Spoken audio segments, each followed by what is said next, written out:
Good morning children, this is class 4 social studies, and in this video today I am going to explain you chapter number 7. Okay, so this is the first video on this chapter. Although I have explained you through Zoom class twice, okay, but today you see this today you can see this video because it has exercise work also at the back of the chapter, at the end of the chapter. So that is very necessary, and again I would like to tell you that you note down the exercise work which I have filled up in a copy, okay, so that you may have a record and which will help you in your examination, okay, because the examination paper will be based on this exercise work. As we do in the regular school, we fill up the exercises in the class, so I am giving you, okay, so be careful about it and write it somewhere, okay. Now I will start the lesson. Domains and landforms of the earth. Domains has one more meaning, a realm, ठीक है, and roughly we can say कि type, although it is not, the type is not the real meaning of the domain, means कि कितने तरह के अलग अलग प्रकार उसके हैं, इसलिए ये है. लैंड फॉर्म का मतलब भी प्रकार है कि टाइप्स कि कितने तरह के लैंड पे, सरफेस पे कितने, how many types of forms are found on the surface of the earth, okay, and closer to the earth, okay. So first of all, as you can see in this picture, that this is the first one, atmosphere, okay, you can see the clouds and sky and all. Then second one is lithosphere, hard rocks are here.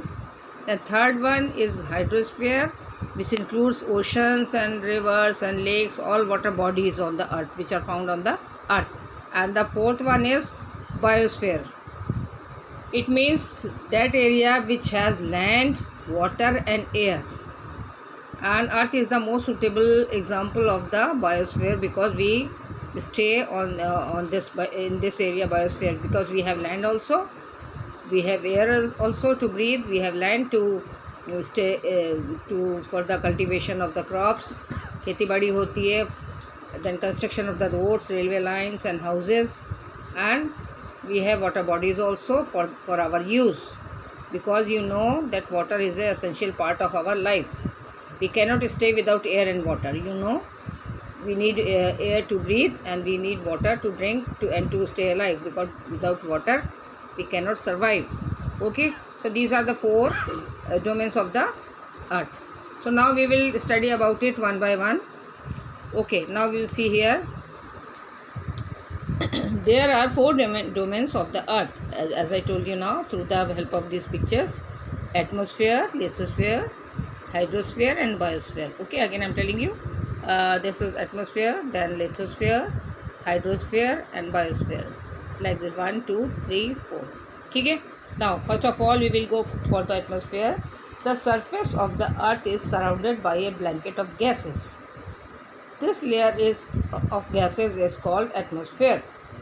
It extends about 1000 km above the surface of the earth, okay. If we go upwards up to the height of 1000 km from the surface of the earth, that area is called atmosphere, ठीक है. Atmosphere is held close to the earth because of the earth's gravity. और atmosphere जो है वो अर्थ के संग ही हमेशा लगा रहता है, उससे कहीं अलग नहीं चला जाता है कि गैसेज और एयर जो हैं वो कहीं और चली जाएं, and we may be deprived of the this air because and we have difficulty in breathing because it is closer to the earth, because of the earth's gravity. जो अर्थ की ग्रेविटी होती है, जो आकर्षण शक्ति जिसको बोलते हैं, जो उसको अपनी ओर खींचे रहती है, ठीक है. So the gravity of the earth doesn't allow the gases of the atmosphere to go anywhere else, okay. So this is the thing which is beneficial for us, ठीक है. Now the functions of the atmosphere के क्या functions हैं, उसके क्या काम हैं, ठीक है.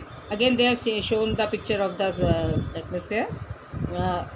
It protects living organisms from the harmful ultraviolet radiation. क्या मतलब इसका हुआ कि the sun has some harmful rays जो कि हमारी स्किन को, if they come directly towards us, तो वो हमारी स्किन के लिए बहुत ही हार्मफुल होंगी and we can not survive. So it changes and the atmosphere changes and makes it more suitable for us. Okay, it prevents the harmful ultraviolet radiation to come towards the surface of the earth, towards the earth we can say. It is the source of important gases, oxygen, carbon dioxide and elements like nitrogen. Children, you all know that the air which we breathe is a mixture of oxygen, nitrogen and very little part of carbon dioxide also. We cannot say that the air which we inhale is purely oxygen. No, oxygen, nitrogen and very little part of carbon dioxide is mixed on this. Although carbon dioxide is a harmful gas and so if we get it directly only our carbon dioxide, we cannot survive. We need oxygen, we need nitrogen. Okay, but it is a source of important gases. All the gases are mixed in the atmosphere. Then the third one, it helps to maintain the temperature. It insulates and retain the loss of heat from the earth. और ये atmosphere जो है क्या काम करता है, because it has air. ठीक है, तो ये इंसुलेशन का काम करता है और उसको गर्मी को कम करता है. ठीक है, आप you it's a very simple example that when the cool breezes the breeze blows, then we feel happy. हमें लगता है हाँ बहुत अच्छी ठंडी हवा चल रही है और अच्छा हो गया मौसम, we feel better. When it is hot we feel terribly hot. So ये रिटेन करता है लॉस ऑफ हीट को, गर्मी को अपने अंदर रिटेन करता है और लॉस ऑफ हीट यानी गर्मी को मारता है. ठीक है, and it makes the earth favourable for us to live. ठीक है, it helps to retain the evaporated water and condenses it to form clouds also. ये दिस इज़ अनदर फैक्ट. इस आपने पढ़ा भी होगा या अभी आप समझें इस चीज़ को कि जो जितनी वाटर बॉडीज़ होती हैं वो क्या होता है कि जैसे वाटर बॉडीज़ हैं, जैसे सपोज रिवर वी हैव, तो उसके ऊपर जब गर्मी the sun shines at that, तो वो उसमें से वो वेपोरेट होके वो पानी जो है वो वेपर बन के चला जाता है and it changes into clouds. वो बादलों में चला जाता है, एटमॉस्फेयर में चला जाता है. It is soaked by the clouds and when it becomes heavy, जब वो उसको रिटेन नहीं कर पाता है, then it comes back in the form of the rain towards the earth. वो फिर पानी के रूप में नीचे गिरता है. Now here in this part structure of the earth, इसमें अभी हम उसके ऊपरी पार्ट के बारे में बात नहीं करेंगे. हम लोग वी जस्ट ये for example you take the earth as a ball, one round ball. ठीक है, और उसके अंदर जो layer we will talk about the layers of the, मतलब उसके अंदर सबसे ऊपरी लेयर क्या है, देन उसके बाद सेकेंड लेयर क्या है, then third layer, then fourth layer, inside core also we say it. So हम लोग इसके बारे में बात कर रहे हैं. अभी हम लोग एटमॉस्फेयर को थोड़ी देर के लिए छोड़ रहे हैं बिकॉज स्ट्रक्चर की अर्थ से, because these all connected with all the domains are on the earth. So थोड़ा सा बात यहाँ स्ट्रक्चर की भी कर लेंगे and take it as a round shape object. एक गोल शेप की ऑब्जेक्ट ले लीजिए जो कि ठोस है, एकदम अंदर से पूरा सॉलिड है, और उसमें किस तरह की कितने लेयर्स हैं, आउटर लेयर, देन उसके बाद वाली लेयर, देन उसके और अंदर की लेयर, देन उसके अंदर की लेयर, जो सेंटर तक पहुंच गए, बिल्कुल गोले में अंदर पहुंच गए. ठीक है, सो इसको रफली we can see the hard outer layer of the earth is called crust. Crust कहते हैं पपड़ी को, जैसे पपड़ी हार्ड पपड़ी होती है तो उस टाइप से मतलब एक छिलका कह लो या पपड़ी कह लो, जैसे हार्ड टाइप है, तो वो सबसे हार्ड होता है. The outer layer is hardest we can say. It is called crust. It is a thin layer of solid rocky layer upon which we live.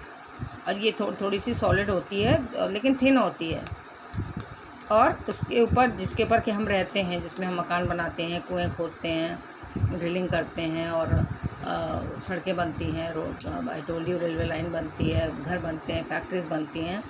ये वो पार्ट है क्रस्ट का जो कि सबसे आउटर पार्ट है. You can see in the photograph that this is the first part, this one जो which is touching this circle. ठीक है, ये पूरी अर्थ है आपकी. तो ये लेट मी एक्सप्लेन यू.